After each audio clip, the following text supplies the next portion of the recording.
The last 2 months have caused extraordinary damage to life, livelihood, and well-being around the globe. As you embark on your careers, more will be asked of your class than any in recent memory. At this moment, it is natural to ask, what is the purpose of this mindless pandemic? Why the suffering? Why now, when I am ready to graduate?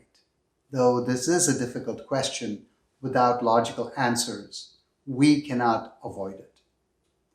This very question has echoed through generations when plague, famine, and war have ravaged humanity. Through these difficult times, I have found solace and inspiration in Viktor Frankl's response to suffering. Frankl was a brilliant student.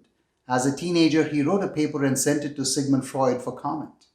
Freud was so impressed by the youngster's work that he forwarded the paper for publication in an academic journal. Frankl went on to become a noted and successful therapist and neurologist.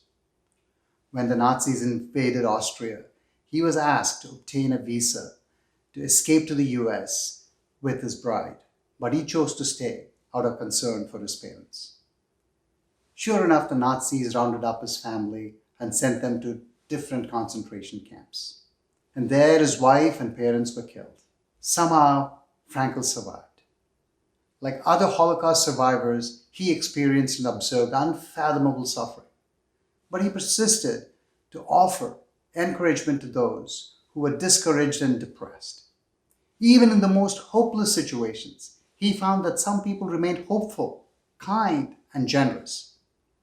So what separates these individuals from others? Their lives were animated by a deep sense of meaning and purpose. They would not allow their circumstances to define them.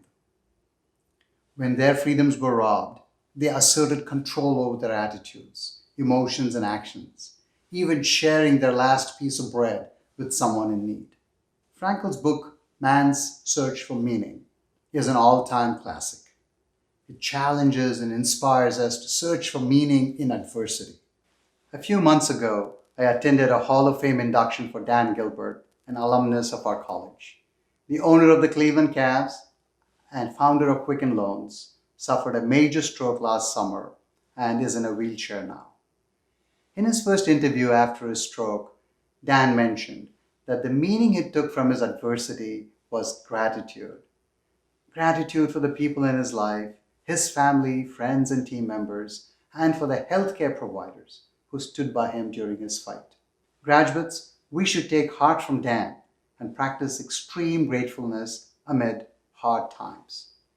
On this special day, let's begin by thanking your team and your most ardent fans, grandparents, parents, spouses, partners, children, family, and friends. If you're joining us on Facebook, give them a shout out. Drop a heart emoji or pick up your phone and send a text. It is so important to say thank you. This is also the time to recognize the contribution of our academic advisors, staff, and faculty. It has been a privilege to be part of your journey, and we are very proud of your accomplishment. We wish you great success in the years to come. During your time with us, you won many awards, learned many things, traveled abroad, participated in sports, and won at least one Final Four. And let's face it, you have likely made mistakes, possibly broken hearts, had your hearts broken, and skipped a few classes. But today, you're ready to go out into the world and begin a new life.